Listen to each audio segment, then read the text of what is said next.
දැන් ඉඳන් ජීවිතේ පුරුදු වෙන්න. මේ ලෝකෙ පින්නතුනි හැම එකක්ම වෙනස් වෙනවා. මේ වෙනස් වීමට අපේ ඉන්ද්‍රියන් ටික හුරු කරගන්න ඕනේ. කනගාටුව ඇති වෙනකොට අපිට පුළුවන් වෙන්න ඕනේ පින්නතුනේ අර මොකටද කනගාටුව ඇති වෙන්නේ? සමහර විට බොහොම කායික වේදනාව කියන එක දරන්න පුළුවන් දෙයක්. මේ ලෝකේ අම්මා තාත්තා වෙනස් වෙනවා. බිරිඳ වෙනස් වෙනවා. පෙම්වතා වෙනස් වෙනවා. පෙම්වතිය වෙනස් වෙනවා. දරුවෝ වෙනස් වෙනවා. යාළුවෝ වෙනස් වෙනවා. වෙනස් වෙන්නේ නැද්ද? හැම කෙනෙක්ම වෙනස් වෙනවා. අපිට දින ගැටලුව මොකද්ද? අනේකගේ අසත්පුරුෂකම හුලන්න බැරිකම විතරයි තියෙන්නේ. අනේකගේ නොමිනිස්කම හුලන්න බැරිකම විතරයි තියෙන්නේ. අපි හිතමුකෝ දැන් අපේ කොහොමත් ඉතින් ඔය අපිට මොකක් හරි බලු වැඩක් කෙරුවොත් කරන්නේ කවුද? එහෙම පිට මිනිස්සු කවදාවත් කරනවද? කවුරු හරි ළඟින්ම ඉන්න කෙනෙක්. අපි ළඟින්ම ඇසුරු කරන කෙනෙක්නේ. අන්න ඕකයි අපිට දරා ගන්න බැරි. අපේ මිත්‍රයෝ අපේ අසල්වාසීන්ගේ වෙනස් වීම තුලින්මයි පින්නතුනි අපේ ඉන්ද්‍රිය අසංවර භාවය ඇති වෙන්නේ. එනිසා මම යෝජනා කරනවා ඒ ලෝකේ සෑම කෙනෙකුගේම චර්යාවට අනුව අපේ ඉන්ද්‍රියන් හැසිරවීම පාලනය කරගන්න ඕනේ. මිනිස්සුන්ට එකපාරම තරහා ගන්න බැරි දුකක් ඇති වෙන්නේ. ඔය නේ දැන් මං හිතනවා මෙතන විවිධ ශාස්ත්‍රවල උදවිය ඇති. මේ වෙනකොට ඔය කටවල් වලින් කී පාරක් විතර කියලා තියෙනවද? මං ඒ කියන විදිහටම කියන්නම්. කී පාරක් විතර කියලා දෙනවද? අර අපි හිතුවේ නෑනේ අරු එහෙම කරයි.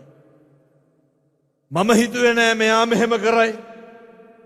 මේ තමයි පිනතුනේ ජීවිතේ මිනිස්සුන්ට මුහුණ දෙන්න වෙන අර අප්‍රසන්නම සිදුවීම.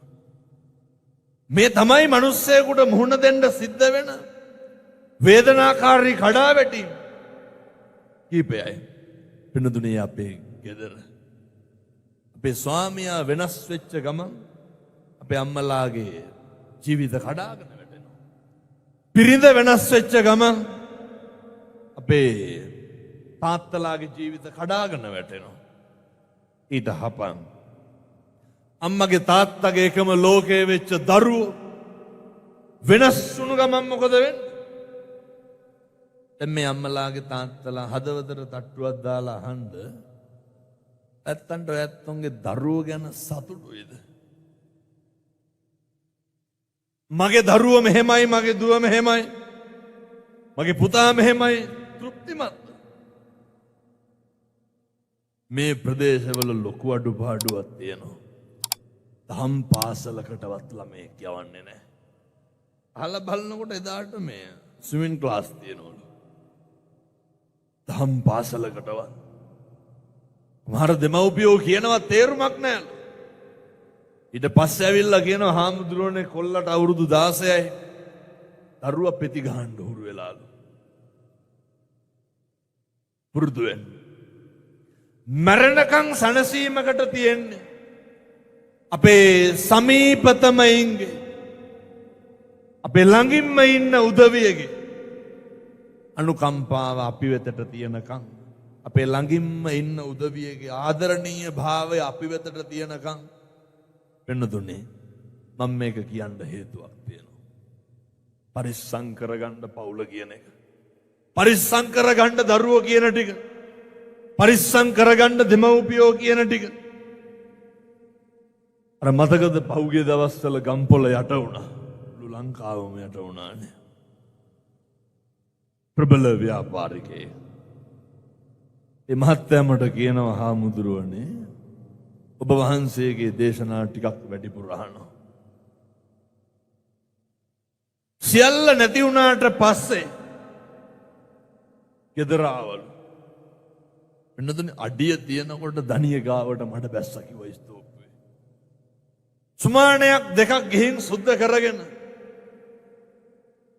අර හම්බෙච්ච බඩු මල්ලක්ම අරගෙන ඇවිල්ලා බිරිඳට කිව්වලු මේ උයන්න කියලා. බිරිඳට තිබ්බ විදිහට පුළුවන් විදිහට උයලා මම මේ බොහොම කෙටියෙන් මේ විස්තරය කියන්නේ. අර මිනිස්සුන්ගේ ජීවිත සාරවත් වෙන්න නම් ඔය පවුල කියන එක හරි ආදරණීය වෙන්න ඕනේ. පවුල කියන එක තුල හරි විශ්වාසයක් තියෙන්න ඕනේ. පුරුදු වෙන්න ඕනේ. මම යෝජනා කරනවා මේවා පුළුවන් නම් පින්නතුනේ අද ඉඳන්ම හිතන්න.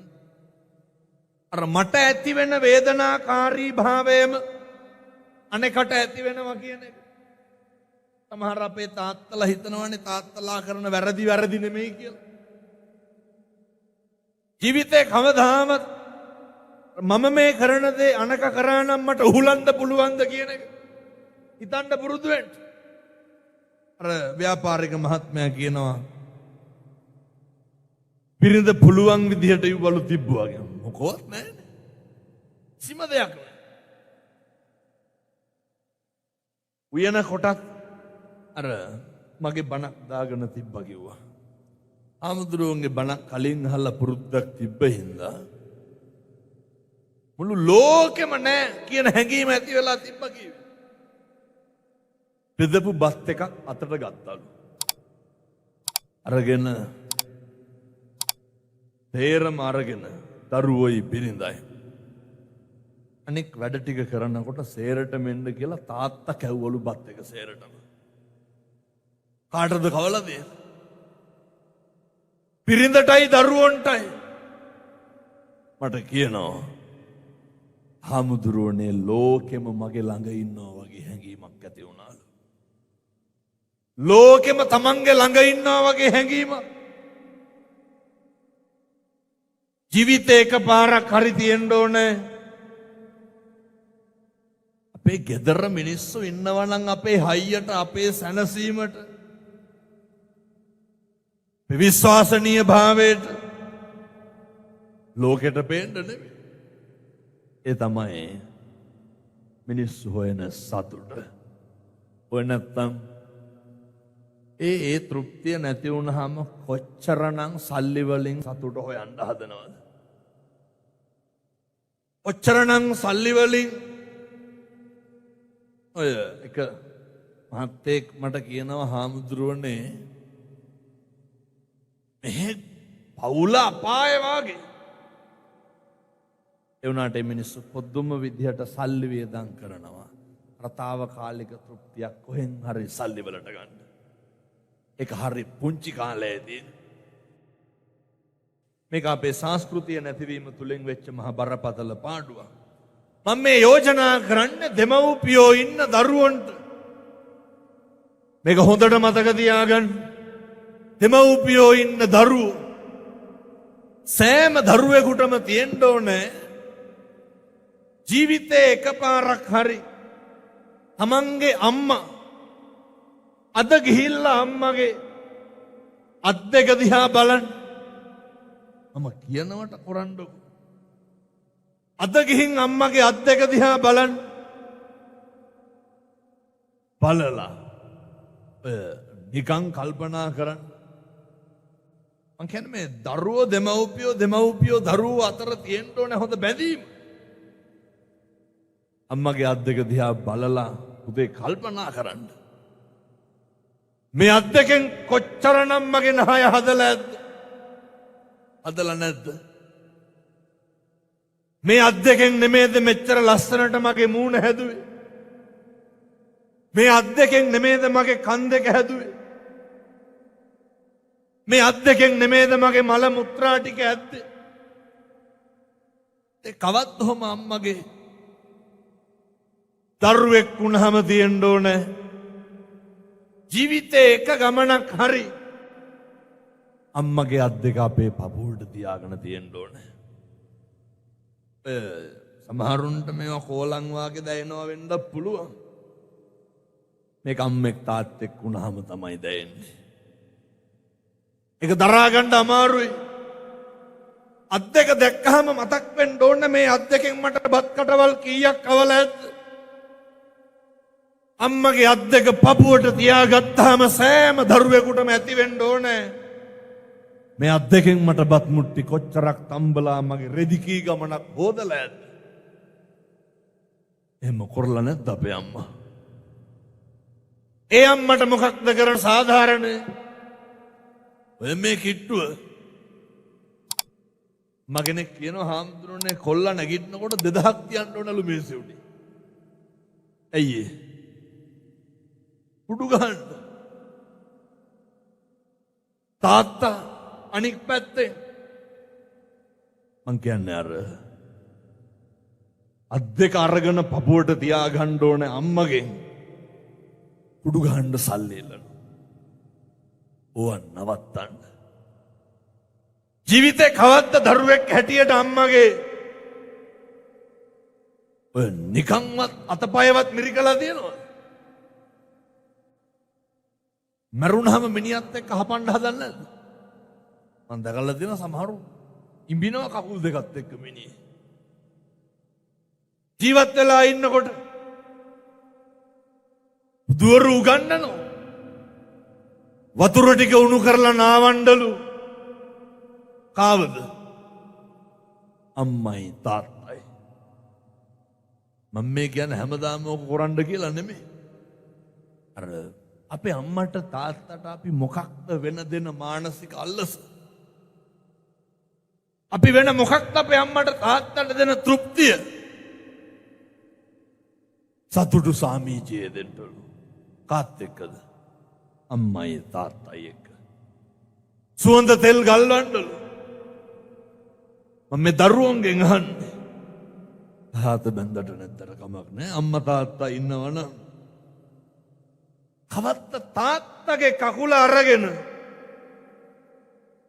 තාත්තා ළඟින් ඉඳගෙන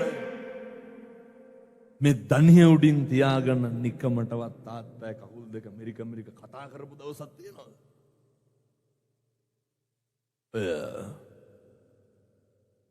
අමාරු කියනවා පින්නතුනේ ඔය අම්මට තාත්තට බලන එක සලකන එක ඒවා අපි කරන්න ඕනේ නෑලු. ඒවා හරි ප්‍රාථමිකයිලු. මෙතන ඉන්න දෙමව්පියෝ කල්පනා කරන්න මගේ දරුවෝ මට ඔහොම කරනකොට මොකක්ද ඇති වෙන හැඟීම? පිටුදිරි පපු කැවුතුත් එක්ක උණු වෙන්නේ නැද්ද? ආශිර්වාදාත්මක හැඟීමක් එන්නේ නැද්ද? මේ මස් ගොඩ දිරුවට පස්සේ අපිට ඕනේ ආදරේ විතරයි. මස් ගොඩ දිරුවට පස්සේ ඕක හොඳම උදාහරණය තමයි ඔය ස්පිරිතාල් එක නැවතිලා ඉන්න මිනිස්සෙකුට තියෙන එකම සැනසීම මොකද්ද? ලෙඩ්ඩු බලන් දෙන එක නෙමෙයිද? හරි සතුටුයි පින්නතුනේ ස්පිරිතාලේ ඉන්නකොට කට්ටිය බලන් වට වෙනවනම්. මම දැකලා තියෙනවා ලෙඩ්ඩු බලන වෙලාවට ඉස්සි බලනවා කවුද එන්නේ කියලා. කවුරුවත් නැතුව අපි විතරක් බලන්න කවුරුවත් නැතුව අනික් කට්ටිය බලන් දෙනකොට එදාටවත් මිනිස්සු ඉගෙන ගන්න ඕනේ ආදරය කියන එක අපිට ගොඩක් තියෙන්න ඕනේ. සමීපකම කියන එක අපිට ගොඩක් තියෙන්න ඕනේ. මේක අපේ දරුවෝ දෙමව්පියෝ තුලින් සෑහෙන්න ඈත් වෙලා. භාග්‍යවතුන් වහන්සේ පැහැදිලි කරනවා මේ ධර්මයට සත්කාර කරන්න ධර්මයේ වෙනුවෙන් පොඩි දාන්න ධර්මයට උපහාර දක්වන්න ජීවිතේ මිනිස්සුන්ට ලැබෙන මිනිස්සුන්ට ජීවිතේ මේ මුළු සංසාරෙම ඔයත්තන්ට හම්බෙලා තියෙන හොඳ chance එකක්. මොකක්ද මේ පින්නතුන්ට ලැබිලා තියෙන chance එක? තමයි පින්නතුනේ ඔය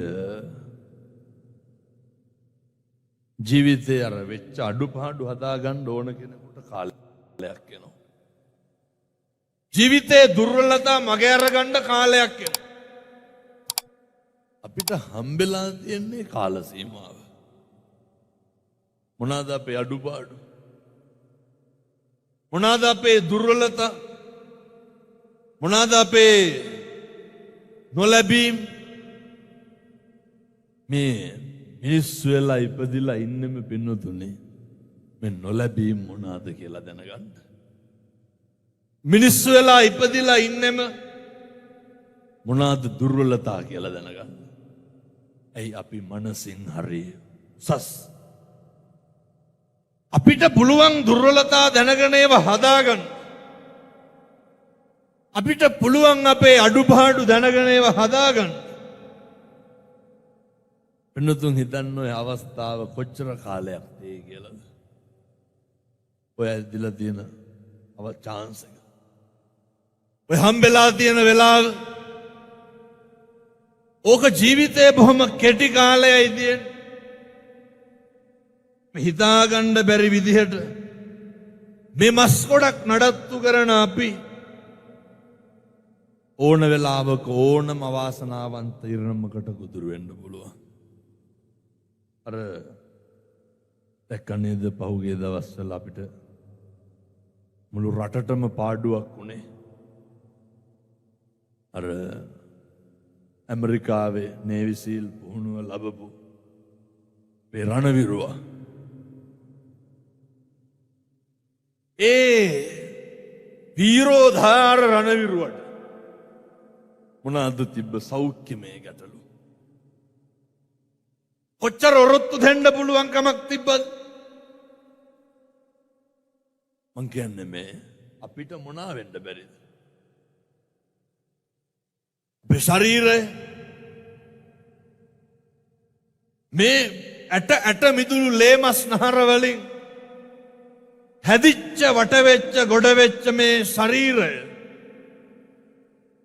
එක්ක ජීවත් වෙන අපි හිතන්න ඕන එකක් තමයි මේ හැම එකකම තියෙන්නේ බොහොම කෙටි කාලයයි.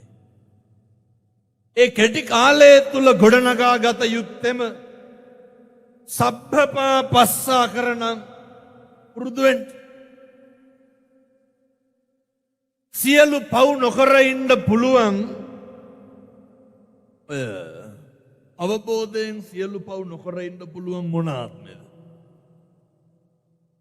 නුව බල්ලොන්ට බලල්ලොන්ට තේරෙනවද? මේ හොඳ මේ නරක මේ පව් මේ පින් අනෙකට රිදුනහම අනෙකට පාඩු වුණාම අනෙකගේ වේදනාව අඳුර ගන්න පුළුවන් මොන ආත්මෙද? මනුෂ්‍යාත්මය. මේක පාපයක්, මේක අකුසලයක්, මේක වැරදි කියලා තේරුම් ගන්න පුළුවන් මොන ආත්මෙද? ඇයි ඉතින් තේරුම් ගන්න නැත්තේ නෝ? මනුෂ්‍යාත්මය විතරයි. කුසලස්ස උපසම්පදා. ඔය ජීවත් වෙනකොට ඔය ඇත්තන්ට හම්බෙනවා පොඩි හරි අවස්ථාවක්. බොහොම පුංචි දෙයක් කියන්න. අපේ අර බත් කනකොට කුරුළු ලෑල්ලකට හරි බත් අහුරක් දාන්න අවස්ථාවක් එනවා. පැහැදිලිද මේ අම්මලාට තාත්තලාට මං කියන එක? බත් කනකොට සත්තුන්ට කන්න කියලා හරි බත් අහුරක් විසිකන්න කාලයක් එනවා. අතෝ හිතනවද ඔක හැමදාම කරන්න හම්බෙයි කියලා? සතෙකුට බොණ්ඩ වතුර ටිකක් දාන්න, කිරිහට්ටියකට වතුර ටිකක් දාන්න. ඕක හැමදාම ඔය අවස්ථාව වෙයිද? ජීවිතේක කාලයකද විතරයි මේවා කරන්න පුළුවන් වෙන්නේ. මං හිතනවා ඇත්තන්ට ඔය හොඳම කාලේ හම්බෙලා තියෙන්නේ. ඕන තරම් ගිහින් බලන්න. මෙහෙම දේශනා කරන්න හේතුව මේකට මොකක් නොවෙන්න පුළුවන්ද? අපේ කර්මය බලවත් වුණාම වෙන්නේ මොකද්ද කියලා හිතා ගන්නව පුළුවන්. අපි ගොඩනගන ප්‍රතිරූප, අපේ බලාපොරොත්තු ජීවිතේ කොච්චරනම් කඩාගෙන වැටෙනවද? මිනිස්සුන්ට තියෙන්න ඕන හැම කඩාගෙන වැටෙනකොට නැගී ඉන්න පුළුවන් ආධ්‍යාත්මික ශක්තිය මිනිස්සුන්ට තියෙන්න ඕන පින්නතුනි. එහෙම කඩා වැටෙනකොට නැගී සිටින්න පුළුවන් හොඳ මානසික නිදහසක් තියෙන්න ඕන. හොඳ මානසික ශක්තියක් තියෙන්න ඕන. ඒ මානසික ශක්තිය කියන එක ඇති වෙන්නේ අවදාවත් ඒ මානසික ශක්තිය ඇති වෙන්නේ නැහැ පින්නතුනි අපේ සල්ලි වලින්. හේතුව මේ 90ක් රෝග 90ක් ව්‍යාධීන්ගෙන් පිරිච්ච මේ ශරීරයට කායිකව මොකක් හරි ව්‍යාධියක් ඇති වුණාම අපිට තේරුම් යනවා අපේ මුදල් වලින් ඇති ප්‍රයෝජනයක් නැහැ කියලා. අපිට තේරුම් යනවා අපේ දරුවන්ගෙන් ඇති ප්‍රයෝජනයක් නැහැ කියලා. අපිට අවබෝධ වෙනවා අපේ යාළුවන්ගෙන් ඇති ප්‍රයෝජනයක් නැහැ කියලා. එතකොට මොකක්ද අපිට ප්‍රයෝජනයට හිටින්නේ? මම ගියා පින්නතුනි යන්න පුළුවන් වෙලාවක වික්ටෝරියා එක රාජගිරියේ තියෙන අසනීප කට්ටිය ඉන්නේ බොහෝ පිරිසක්. ආබාධිත වෙච්ච උදවිය කීප දෙනෙක්ම ඉන්නවා පින්නතුනි. ඇත්ත දැකලා ඇති සමහර අම්මලා තාත්තලා ඉන්නවර සදාකල් අර යාළගේ ඇඳ යට තමාර වැසිකිලි පෝච්චිය තියෙන්නේ. ඕන තරම් ඉන්නවා. ජීවිතේ තරුණ කාලේ ගෙවාගෙන යනකොට වෙච්ච ආබාධකින් ඔත්පොළ වෙච්ච කට්ටිය ඉන්නවා. ලොකු ව්‍යාපාරික මහත්තුරු හොඳ මුදලාලිලා ජීවිතේ කාලයක් තුල තමන්ගේ ස්වර්ණමය අවස්ථාවන් පින්වන්ත විදිහට ගෙවපු පින්නතුන් සමහර විට මරණකම් මර ඇඳ උඩ ඉන්නවා. කියමු බලන්න අපිට මොකක් වේද? පින්නතුනි අවිනිශ්චිතයක් රජ කරන්න කියනවා එහෙම නෙමෙයි. ජීවිතේ කඩා වැටෙන්න මුක්කු ගහනවා නෙමෙයි. නිස්සුන්ට තියෙන්න ඕන අර කොයි වෙලේ ජරාවට පත් වෙයිද ව්‍යාධියට පත් වෙයිද එක අකුසලයක්වත් මගෙන් සිද්ධ වෙලා බෑ. එක පාප කර්මයක්වත් මගෙන් සිද්ධ වෙලා බෑ. මිනිස්සුන්ට හැඟීම තියෙන්න ඕන. තමන්ගේ හෘද සාක්ෂියට තට්ටුවක් දාලා බලනකොට මිනිස්සුන්ට දැනෙන්න ඕනේ අවදාවත් කිසි කෙනෙකුට බොරුවක් කරලා නැහැ කියලා. ඔම්ම බනහන ගමන් හදවතට පොඩි තට්ටුවක් දාලා බලන්න. හදවතට තට්ටුවක් දාලා අහනකොට තියෙන්න ඕනේ. එනදුන් දන්නවත් ඇති ඔය ජීවිතේට ඔය පුරුණු කරන්න එපා කාටවත්. කිසි කෙනෙක් රවට්ටන්න එපා. හේතුව පින්නතුනි කවුද රැවටෙන්නේ? මේ සංසාරේ කවදා හරි පින්නතුනි අපි රැවටෙනවා. ඇත්ත කියනවත් ඇති ජීවිතේ කරපු සමහරක් දේවල් ගැන ඔය ජීවිතේ මේ වෙනකොට කීපාරක් විතර කියලා තියෙනවද මම රැවටුණා කියලා? අපේ තරුණ දුවලා පුතාලා තරුණ මහත්තුරු කීපාරක් කියලා තියෙනවද අපි අහු වුණා කියලා? මිනිස්සුන්ට කවදාවත් හිතෙන්න නරක දෙයක් තමයි තමන් රැවටුණා කියලා. මිනිස්සුන්ට කවදාවත් හිතෙන්න නරක දෙයක් තමයි අර මට වැරදුනා කියන හැඟීම කවදාවත් ඇති වෙන්න හොඳ නැහැ. මම යෝජනා කරන්නේ දැන් එහෙම ඇති වෙනවා නම් අපිට වැරදුනා අපි රැවටුණා කියලා. පින්නතුනි මේ අපේ සංසාරේ අපි කරපු අකුසල කර්ම. මේ රැවටෙනකොට වරදිනකොට සමහරු කියනවා මේ කියන්නේ මේ ආත්මය තුල ජීවත් වෙනකොට අපිට අපේ වාග්ය ගැන සිහිපත් වෙන්න ඕන, අපේ වාසනාව ගැන සිහිපත් වෙන්න ඕන.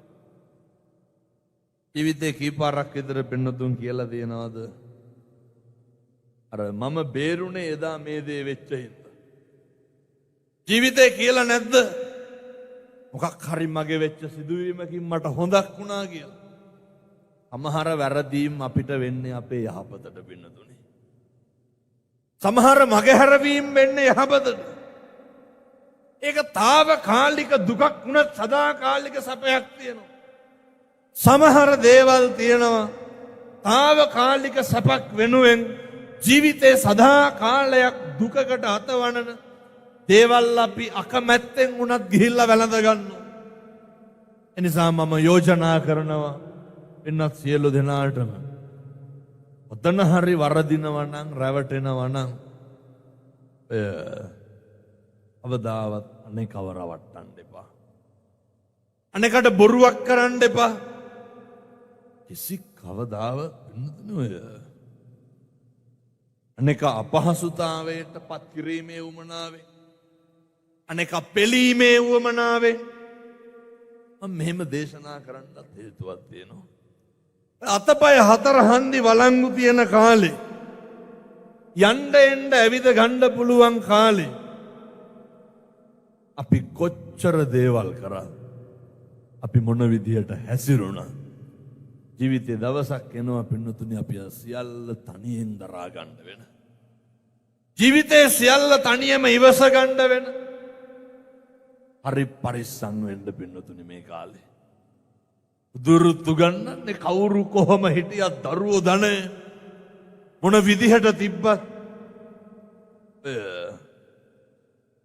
තනංජානි සූත්‍ර දේශනාව තුල පින්නතුනි භාග්‍යවතුන් වහන්සේ මේ සරියුත් මහ රහතන් වහන්සේ පැහැදිලි කරනවා ඔය ධනංජානි කියලා කියන්නේ සරියුත් හාමුදුරුවන්ගේ හොඳ යාළුවා.